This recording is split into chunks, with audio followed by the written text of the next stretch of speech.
बहुत ही बढ़िया, like share subscribe करते रहेंगे जैसे जैसे आते जाएंगे। ए कह रहे हैं 54% लोग, ठीक है। हाँ, हिंदी के नोट्स भी मेरे पास हैं, मैंने प्रिंट निकाले, बस एक बार प्रूफ रीड करना है। हिंदी और इंग्लिश ईवीएस पे भी उतना ही बराबर काम चल रहा है, अगले 2-3 दिन में आपको मिल जाएंगे, डोंट वरी। देखिए, निम्नलिखित में से किस कार्य के लिए शब्दकोश से सहायता नहीं मिलेगी? शब्दकोश यानी डिक्शनरी, डिक्शनरी से सहायता नहीं मिलेगी लिखा है। पहला ऑप्शन है उच्चारण में सुधार, यानी आपको अपने प्रोनाउंसिएशन में अगर सुधार करना है। शब्द संपदा में सुधार करना है, यानी आपका जो वोकैब है वो बढ़ जाए। वर्तनी यानी स्पेलिंग सही क्या है, तो उसके लिए भी आप डिक्शनरी का कई बार प्रयोग करते हैं। लिखावट में सुधार, उच्चारण के लिए आपको पता लग जाता है कि क्या वर्ड है, और कई बार उसमें दिया भी होता है ब्रैकेट में, या आप आजकल की जो मॉडर्न डिक्शनरीज हैं, अगर आप बात करेंगे ऑनलाइन वालों की भी, तो वहां पे ऑप्शन है आपके पास कि कैसे आप उस वर्ड को प्रोनाउंस करेंगे। तो उच्चारण में सहायता कहीं ना कहीं मिलती है, नहीं तो लिखा भी होता था जो पुरानी जमाने की डिक्शनरीज होती थी कि इसको ऐसे, उच्चारण इसका ऐसे होगा, ठीक है ना। तो डिक्शनरी उच्चारण में सहायता देती है, ये बात सही है। शब्द संपदा यानी वोकैब में भी हेल्प करेगी, आपके शब्द भंडार को बढ़ाएगी। वर्तनी में सुधार यानी स्पेलिंग में भी इंप्रूवमेंट होता है। लेकिन एक चीज है, लिखावट में सुधार, आपकी राइटिंग या आपकी लिखावट कैसे सुंदर बनाएगी डिक्शनरी, उसका काम ये थोड़ी है। वो तो वो वाली बुक्स होती थी ना जिनको आप सुलेख करते थे, है ना। तो लिखावट में सुधार सुलेख से होगा, किसी और तरीके से करेंगे आप, लेकिन डिक्शनरी आपकी लिखावट में सुधार नहीं कर सकती, यानी आपकी राइटिंग सुंदर कैसे बनाएगी डिक्शनरी, है ना। तो इसका आंसर जो है वो डी है, जितने भी, बिल्कुल, बहुत ही बढ़िया, कोई दिक्कत परेशानी, सब अलग अलग आंसर दे रहे हैं इसका। 1 मिनट रुक जाइएगा, पोल ठीक से जा रहा है भाई, 1 मिनट रुको, आप दीजिए आंसर, 1 मिनट रुकना।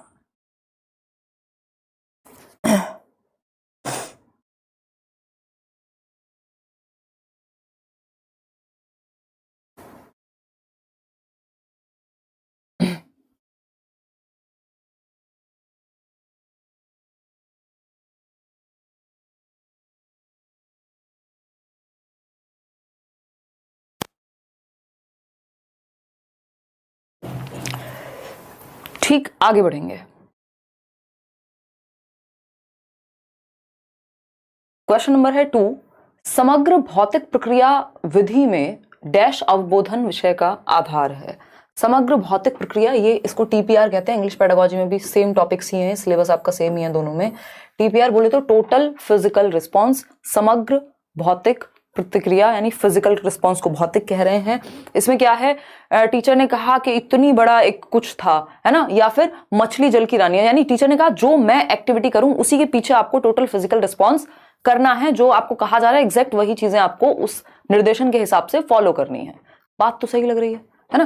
तो टीपीआर में क्या है, विषय अवबोधन में डैश अवबोधन विषय का आधार है, यानी जो समझ पा रहे हैं वो किस बेसिस पे समझ पा रहे हैं, सुन करके समझ पाएंगे या पढ़ करके समझ पाएंगे या बोल करके या लिख करके। तो श्रवण करके, टीचर जो बोलती है उसके पीछे आपको वो एक्टिविटीज रिपीट करनी है पूरी बॉडी से, या जो भी एक्टिविटी कही जा रही है, तो ये सुन करके ही तो आप अवबोधन या पता लगा पा रहे हैं कि क्या कहा है टीचर ने, तो ये लिसनिंग के द्वारा यानी श्रवण के द्वारा। तो A option is the right answer over here. आगे बढ़ेंगे, क्वेश्चन नंबर 3 देखिएगा, क्वेश्चन नंबर 3 देखिएगा, फिर जाकर के हम बढ़ेंगे आगे। क्वेश्चन नंबर 3 कहता है, जब विद्यार्थी आनंद के लिए पढ़ते हैं, इसका तात्पर्य वे डैश में संलग्न है, यानी बच्चे किसके लिए, आनंद के लिए, प्लेजर के लिए पढ़ रहे हैं, ठीक है, उनको इंटरेस्ट है इसलिए पढ़ रहे हैं। तो वो किस चीज में संलग्न होंगे, सरसरी दृष्टि से पठन करेंगे, बारीकी से पठन करेंगे, गहनता के साथ पठन करेंगे, या विस्तार से पढ़ेंगे? बताइएगा, एक बार कोशिश कीजिए इसका जवाब देने की सही तरीके से। सब अपने अपने तरीके से इसका आंसर दे रहे हैं। गहनता के लिए फिर आपकी क्लासरूम में पढ़ाई कराई जाती है, जो सी की तरफ दौड़ लगा रहे हैं कई लोग, गलत आंसर हो गया। देखिएगा, बहुत ही बढ़िया, मिक्स्ड आंसर्स आ रहे हैं इसमें, समझते हैं। अगर हम बात करें, सी कह रहे हैं कितने परसेंट लोग, 44% लोग, और भी देखें बाकी लोग कितने परसेंट क्या दे रहे हैं आंसर, 17% डी दे रहे हैं। देखिएगा, जब विद्यार्थी आनंद के लिए पढ़ते हैं तो इसका तात्पर्य वे डैश में संलग्न है, सरसरी दृष्टि से पठन, ये तो जब आपको बहुत ही तेजी से कुछ कोई वर्ड ढूंढ रहे हैं तब ऐसा करते हैं आप, जब स्कैनिंग का प्रयोग करते हैं। बारीकी से पठन, गहनता के साथ पठन, या विस्तार से पठन, तो जब आप कुछ पढ़ रहे होते हैं आनंद के लिए, तो आप जितना चाहे पढ़ते जाते हैं। तो विस्तार के लिए पठन यहाँ सही उत्तर होगा, ना कि आपका गहनता के साथ पठन।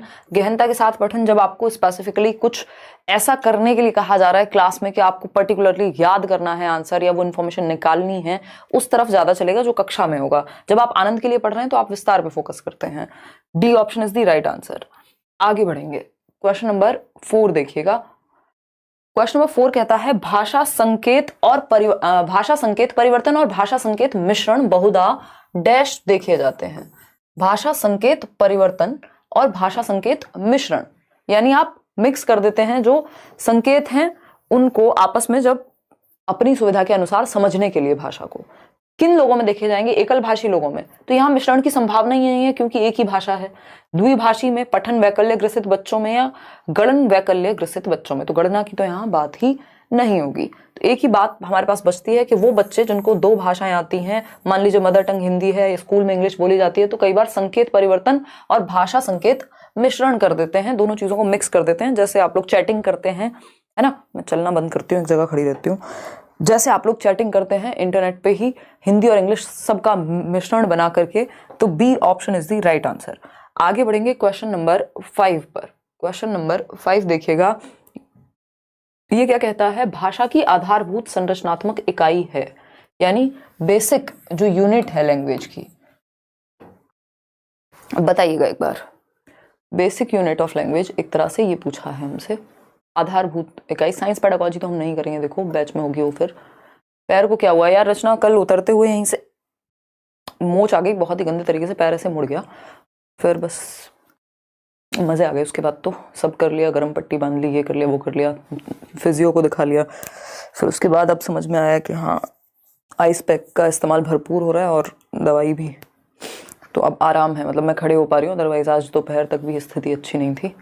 अब हो जाएंगे नोट्स प्रिंट, जो नए वाले नोट्स आपके साथ शेयर किया ना टेलीग्राम में, वो आप एक बार अब प्रिंट करिएगा, और बाकी सब्जेक्ट्स के भी मैं कर दूंगी जल्दी ही, ठीक है।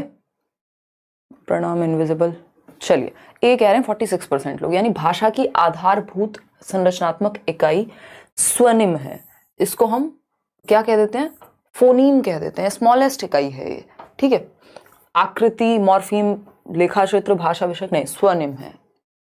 फैक्चुअल क्वेश्चन है, इसमें हम क्या कर सकते हैं, ठीक। क्वेश्चन नंबर 6 देखिएगा। क्वेश्चन नंबर 6 देखिएगा, ये कहता है बहुविकल्पी प्रश्न, क्लॉज परीक्षण, निम्नलिखित का मिलान करो आदि प्रश्नों के उन प्रकारों के उदाहरण हैं जिन्हें हम बहुधा डैश परीक्षणों में देखते हैं। यानी बहुविकल्पीय प्रश्न जैसा ये है, एमसीक्यू की बात हो रही है, ठीक। क्लॉज परीक्षण होता है कि बीच में आपको fill in the blank fill करने हैं, तो वो भी क्लॉज परीक्षण हो गया। निम्नलिखित का मिलान कर लो, साइड ए है, साइड बी है, मिलान करो कौन सा सही है कौन सा गलत है। तो ये एमसीक्यू बेस्ड या वस्तुनिष्ठ ऑब्जेक्टिव टाइप प्रश्न पत्रों में या परीक्षणों में ही इनका प्रयोग ज्यादा किया जाता है। आप अपने भी एग्जाम में देख लीजिए, तो यहाँ पे मिलान की भी बात आती है कई बार फिल इन द ब्लैंक के, अच्छा इसकी जगह पे, जैसे कल हम एनईपी के क्वेश्चन कर रहे थे, तो कहाँ से कहाँ शिफ्ट होता है, तो वो क्लॉज की तरह काम करेगा, ठीक। पत्र लेखन, मौलिक निबंध नहीं, वस्तुनिष्ठ प्रश्नों में, क्योंकि ये क्लोज्ड एंडेड क्वेश्चंस होते हैं। क्वेश्चन नंबर 7 देखिएगा एक बार और जवाब दीजिएगा। क्या कहता है क्वेश्चन नंबर 7? यदि आप शब्दों के सिर्फ समानार्थी और विपरीतार्थी जानना चाहते हैं तो आपको किसकी आवश्यकता होगी? समानार्थी बोले तो सिनोनिम, यानी जो समान अर्थ रखते हो, और विपरीतार्थी बोले तो ऑपोजिट वर्ड्स। बताइएगा एक बार और जवाब दीजिएगा, फटाफट से बताइएगा। मेरी फ्रेंड कासिन शिफा को बेस्ट ऑफ लक बोल दीजिए please. Kasun Shifa, best of luck भी मेरी तरफ से, एकदम बेस्ट ऑफ लक। और थोड़ी बहुत समस्याएं अगर आए भी जीवन में, फिर भी मस्त तरीके से काम करिए, खुश रहिए, है ना।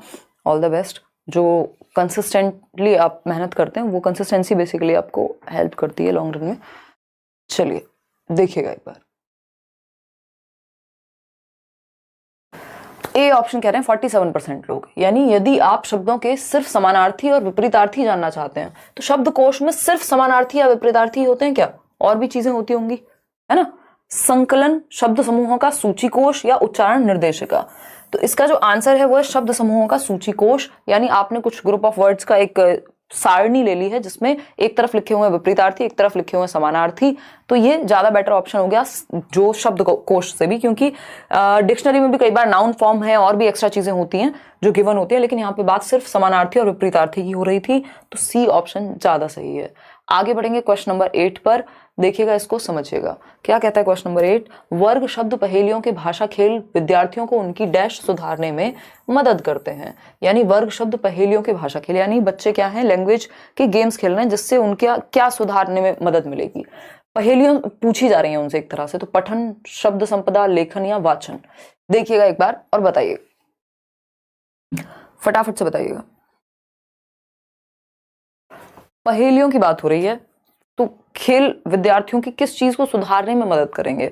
बेसिकली उनके पास ज्यादा शब्द होंगे, शब्द भंडार उनका बेहतर हो जाएगा, शब्द संपदा उनकी बेहतर हो जाएगी, क्योंकि पहेलियां जरूरी नहीं है पढ़ के, लिख के या बोल करके ही उनको यूज करनी है, वो सुन रहे हैं और उससे उनका शब्द बेहतर हो रहा है।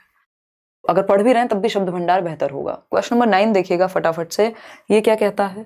क्वेश्चन नंबर 9 है, सुश्री सुधीना कक्षा 1 में भाषा पढ़ाती हैं। वह अपने विद्यार्थियों को कविता और शिशु गीत पढ़ाना पसंद करती हैं, जिन्हें विद्यार्थी पहले सुनते हैं फिर दोहराते हैं। तो जो टीचर हैं सुधीना जी, वो कक्षा 1 में भाषा यानी लैंग्वेज को पढ़ाती हैं, और कविता और शिशु गीत जो छोटे बच्चों के लिए होते हैं, पोएम्स और बाल गीत टाइप, उनको पढ़ाना पसंद करती हैं, जिन्हें विद्यार्थी पहले सुनते हैं फिर दोहराते हैं। तो सुश्री सुधीना अपने विद्यार्थियों को डैश को पुष्ट कर रहे हैं, किसको? श्रवण एवं वाचन को, वाचन एवं पठन को, श्रवण एवं पठन को, या फिर पठन एवं लेखन को। बताइएगा एक बार। 76% लोग कह रहे हैं ए ऑप्शन है।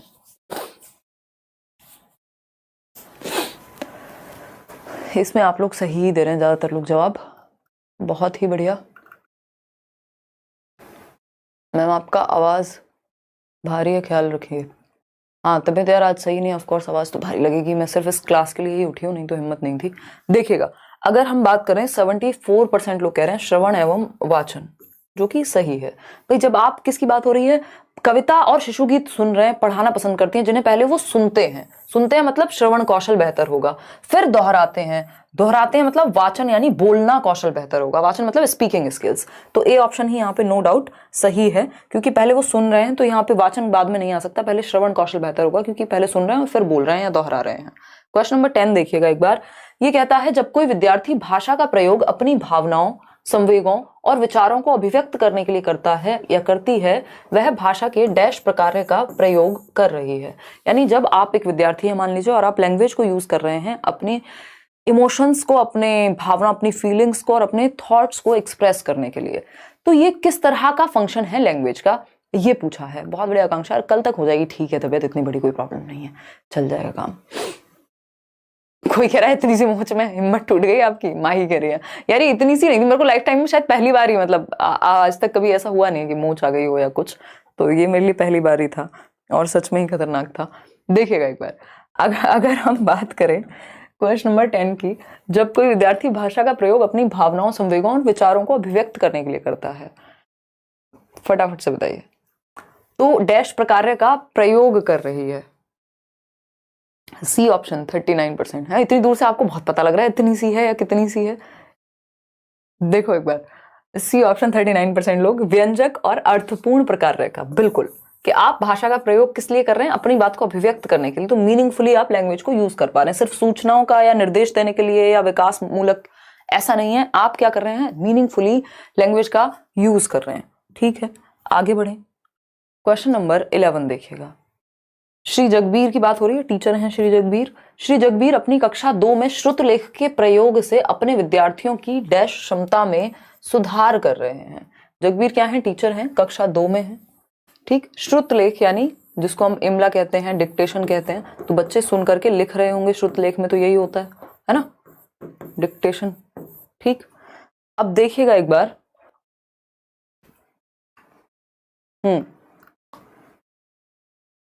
आप जो करवाती हो वो सब्जेक्ट हो जाता है, लेकिन मॉक टेस्ट करो तो बहुत गलत होते हैं। अपराजिता, तो उसी पे तो काम करना है, आप एसी क्यों चलाते हो, बीमार तो हो गई, अवॉइड एसी। पारुल ये सिर्फ यहाँ क्लास के लिए चलता है, अब सारे ज्ञान चंद बन गए हैं, ये सिर्फ क्लास के लिए चलता है, क्योंकि ये पूरा पैक्ड है, साउंड प्रूफ्ड है, तो उसमें क्या होता है कि बहुत गर्मी और लाइट्स इतनी ज़्यादा होती हैं, तो बहुत कम टेम्परेचर पर चलाना पड़ता है, अदरवाइज यहाँ उमस हो जाएगी बहुत ज़्यादा। वैसे नहीं चलाती हूँ नॉर्मल जिंदगी में, बस स्टूडियो में चलता है एसी। देखो एक बार, अगर हम बात करें क्वेश्चन नंबर 11 की तो बी कह रहे हैं 74% लोग। तो श्री जगबीर अपनी कक्षा 2 में श्रुत लेख यानी डिक्टेशन, जिसमें बच्चे सुन करके लिख रहे हैं, इमला कहते थे जिसको, अपने विद्यार्थियों की डैश क्षमता में सुधार कर रहे हैं। किसमें? लेखन और श्रवण में या श्रवण एवं लेखन में?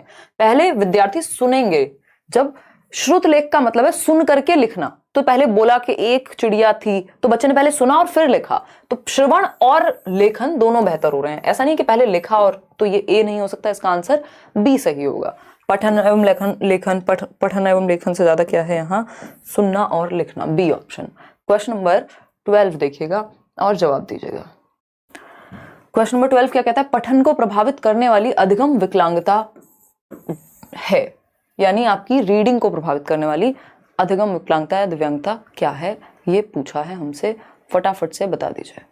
इंग्लिश भी कराएंगे, डोंट वरी, बिल्कुल पुष्पांजलि, ध्यान रखेंगे। बहुत ही बढ़िया।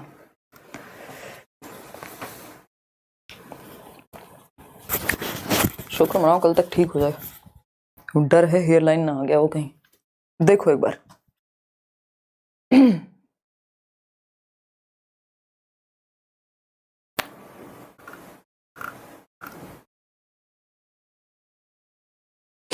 कोई बात नहीं, हिंदी वीक है तो ठीक भी तो हो सकती है, ऐसी क्या बात है।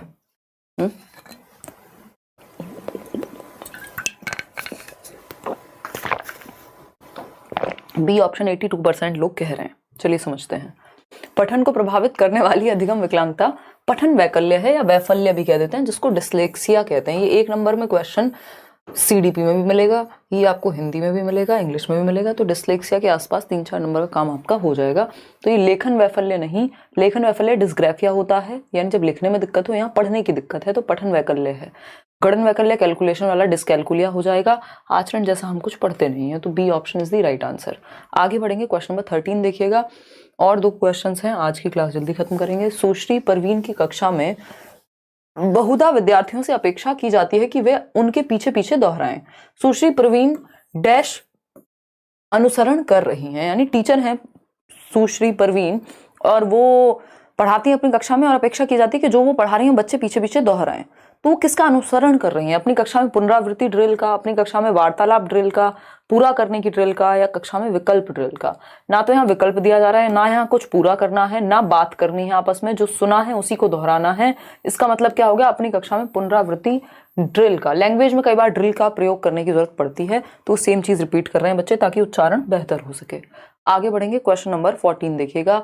ये आ गया आपका सस्वर पठन गतिविधियां। सस्वर पठन गतिविधियों की जब हम बात कर रहे हैं तो सस्वर पठन गतिविधियां डैश हैं, बताइएगा।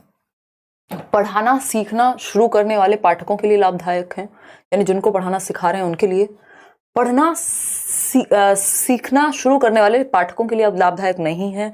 केवल पठन के उच्च स्तर तक पहुंच गए पाठकों के लिए लाभदायक नहीं है, या फिर पठन के उच्च स्तर तक पहुंच गए पाठकों के लिए लाभदायक नहीं है। बताइएगा एक बार, फटाफट से बताइएगा, तब जाकर के हम आपको कोई और बात कर पाएंगे। देखा मैम, सब कितनी केयर करते हैं आपकी। हाँ प्रिया राजपूत, ये बात बिल्कुल मैं मानती हूँ, और इसीलिए मैं यहाँ खड़े हो पा रही हूँ, अदरवाइज तो फिर दूसरा कोई रीज़न ही नहीं है ना। क्योंकि इस टाइम पे आप, अब मैटर ये नहीं करता हमने 15 क्वेश्चंस किए, मैटर ये है कि आपकी वो कॉन्टिन्यूटी दिमाग में बनी रहना बहुत ज़रूरी है, वो हौसला बने रहना बहुत ज़रूरी है इस टाइम पे।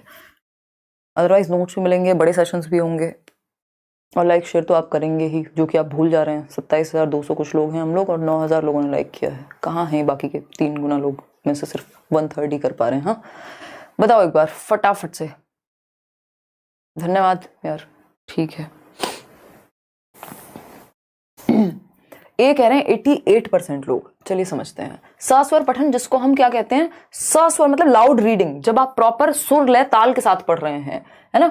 तो पढ़ना सीखना शुरू करने वाले पाठकों के लिए लाभदायक होता है, या पढ़ना सीखना शुरू करने वाले पाठकों के लिए लाभदायक नहीं है? भाई क्यों नहीं है लाभदायक, है ना। जब टीचर आप जाते हैं, मछली जल की रानी थी है ना, जीवन उसका पानी है, तो स्वर के साथ पढ़ रहे हैं टीचर, तो इंटरेस्ट आता है बच्चे को जो पढ़ना सीख रहा हो उसके लिए, है ना। उच्च स्तर तक पहुंचने के लिए तो सस्वर की जरूरत नहीं, फिर तो आप गहनता से पढ़ने के लिए आप मन में मौन पठन करते हैं। सस्वर तो उच्चारण वगैरह और इंटरेस्ट क्रिएट करने के लिए लाया जाता है, तो जो पढ़ना सीख रहे हैं उनके लिए ज्यादा इंपॉर्टेंट है सस्वर पठन। ठीक, सस्वर मतलब लाउड रीडिंग, और मौन पठन गहनता से पढ़ने के लिए यानी साइलेंट रीडिंग। तो आपको ज्यादा डिटेल में जाना होता है तो आप साइलेंट रीडिंग करते हैं, जैसे आप अभी बड़े हो चुके हैं और छोटे बच्चों के साथ डील करने में आपको लाउड रीडिंग का प्रयोग करना होता है, सस्वर पठन का। क्वेश्चन नंबर 15 आज के लिए आखिरी है। निम्नलिखित में से किस स्थिति में उपचारात्मक शिक्षण दिया जाना चाहिए? उपचारात्मक आप समझते हैं ना, remedial teaching, remedial teaching, remedial teaching, बताइएगा रेमेडियल टीचिंग। और डायग्नोस करके रेमेडियल टीचिंग दी जाती है। डायग्नोस्टिक होती है क्या? निदानात्मक परीक्षण, पहले निदान करेंगे फिर उपचार करेंगे। इतनी बात हमें क्लियर है, कोई दिक्कत परेशानी दर्द समस्या इस बात को समझने में नहीं होगी। आज तक मेरा कोई भी कमेंट नहीं पढ़ा है। पल्लवी गोयल आज पढ़ लिया, आप नाराज बिल्कुल मत होइए मेरे से, है ना, नाराज मत होइए पल्लवी, बिल्कुल नाराज होना अच्छी बात नहीं होती। ईस्ट और best, ma'am is the best है, ऐसे हाथ भी ऊपर करना है क्या? चलिए आगे बढ़ते हैं। देखिएगा, अरे हम सभी यूनिक हैं यार, मस्त रहो खुश रहो। देखो बी ऑप्शन 61% लोग कह रहे हैं। तो उपचारात्मक शिक्षण किस स्थिति में दिया जाना चाहिए? विद्यार्थी अधिगम का आनंद ले रहे हैं तब, विद्यार्थी पढ़ाई गई अवधारणा को समझ नहीं पा रहे हैं तब, विद्यार्थी अपनी गति से स्वयं अध्ययन करना चाहते हैं तब, या विद्यार्थी कहानी की पुस्तक पढ़ना चाहते हैं और पठन का आनंद ले रहे हैं। भाई उपचार कब दिया जाता है ये कितनी बार हमने डिस्कस किया है। डी के बाद आर आएगा, यानी पहले डायग्नोस करेंगे, निदान यानी गैप का पता लगाएंगे और फिर रेमेडी देंगे। तो प्रॉब्लम क्या है कि वो समझ नहीं पा रहे हैं, तो गैप पता लग गया हमें, अब हमें रेमेडी देनी है। तो जो निदानात्मक या उपचारात्मक शिक्षण है वो कब दिया जाएगा? जब बच्चों को समझने में दिक्कत हो रही है, जब वो समझ नहीं पा रहे हैं। तो ये बी ऑप्शन है। जो इंपॉर्टेंट टॉपिक्स की लिस्ट बताई थी उसमें मैंने आपके साथ ये शेयर किया था। आउट ऑफ 15 कितने ठीक हुए? सेशन पसंद आया हो लाइक शेयर कीजिएगा, और सब्सक्राइब नहीं किया हो तो वो कर लीजिएगा। छोटा सा सेशन था आज। ये पीडीएफ टेलीग्राम पे मिल जाएगी। नोट्स का मैंने एक और नया पीडीएफ, अपडेटेड पीडीएफ सीडीपी वाले ही, उसमें थोड़ा सा कुछ और ऐड किया है, वो भी आपके साथ शेयर कर दिया है। उसमें प्रिंटिंग की भी दिक्कत नहीं आएगी आपको। तो और बाकी के नोट्स जो हैं आज रात को मैं बैठ के पढ़ तो सकती हूँ। नोट्स पे काम चल रहा है, ईवीएस के नोट्स भी टाइप हो रहे हैं, बस फाइनल हो गए हैं। आउट ऑफ 15 कितने ठीक हुए वो बताइएगा। और हिंदी और इंग्लिश के नोट्स पे भी काम आपका ऑलमोस्ट डन है, उसमें बस थोड़ी सी प्रूफ रीडिंग बाकी है, तो हो जाएगा, डोंट वरी। ठीक है, कल मिलेंगे। मैम न्यू पीडीएफ में क्या है? न्यू पीडीएफ में कोई खास अंतर नहीं है, बस एक तो जो ग्रोथ एंड डेवलपमेंट है ना, वृद्धि एवं विकास, उसकी एक टेबल ऐड करवा दी है ताकि फटाफट से एक नजर में देख जाएं आप। दूसरा जो लास्ट में एनईपी का जो एक क्वेश्चन गलत था, आंसर बी नहीं था ए था, वो गलत टाइप हो गया था, वो उसको ठीक करा दिया है। और तीसरा एक कंटेंट की लिस्ट उसमें ऐड करा दी है कि आप अगर पूरा पीडीएफ नहीं भी पढ़ पा रहे हैं तो उसमें आप शुरुआत में देख लें कि मान लीजिए ये वाला टॉपिक है तो किस पेज पर होगा। मैं आपको दिखा भी देती, कल दिखा दूंगी कि उसमें क्या तीन चार चेंजेस हैं, ज्यादा कोई ऐसे चेंजेस नहीं है। जो आपने अगर पुराना प्रिंट निकाल लिया तो आप उसी से खुश रहिए, कोई ऐसी दिक्कत नहीं है। ठीक है ना? हाँ, सीसी उसमें एडिट नहीं है। तो इंग्लिश मीडियम के लिए भी वो वाले नोट्स मैं अब जल्दी ही आप तक कोशिश करूंगी पहुंचा दूं, तो उसमें ऐड करा देंगे, डोंट वरी। ठीक है ना? कुछ चीजें ऐसी हैं जो मैं मैराथन्स में कवर करा दूंगी, 2-4 चीजें रह ही जाती हैं, कितना भी कोशिश कर लो, कई बार ऐसा होता है, और जल्दी में लास्ट में आए हैं। अब आपकी आवाज सही हो गई है। हाँ बुलेट, वो थोड़ा बहुत आप लोगों से बात करके हो जाती है। और बताओ ना, आपकी चोट लगी और मुझे दर्द हो रहा है। रिंकी ऐसे दिल पे नहीं लेते, कोई बात नहीं, नॉर्मल बातें हैं, कभी कभार लाइफ में हो जाती हैं। बस हाँ, मैंने खुराफातियां तो की है खूब, इतनी साइकिल चलाई है, स्पोर्ट्स में थी, गांव में थी, खेल कूद सब कुछ किया है, बट ऐसे कभी मोच नहीं आई। तो ये फर्स्ट टाइम है मेरा, मैं एक्सपीरियंस कर रही हूँ कुछ डिफरेंट, बट टाइम नहीं है उतना कि मैं आराम से मजे कर सकूँ बीमार होके, मतलब वो वाला फील ले सकूँ कि हाँ ठीक है यार, है ना। चलिए कल मिलते हैं, और होपफुली कल मिलेंगे ही, और बैचेस में भी मिलेंगे। आज बाकी कहीं और क्लास नहीं हो पाई। Thank you so much, take care, bye bye, ध्यान रखिए अपना।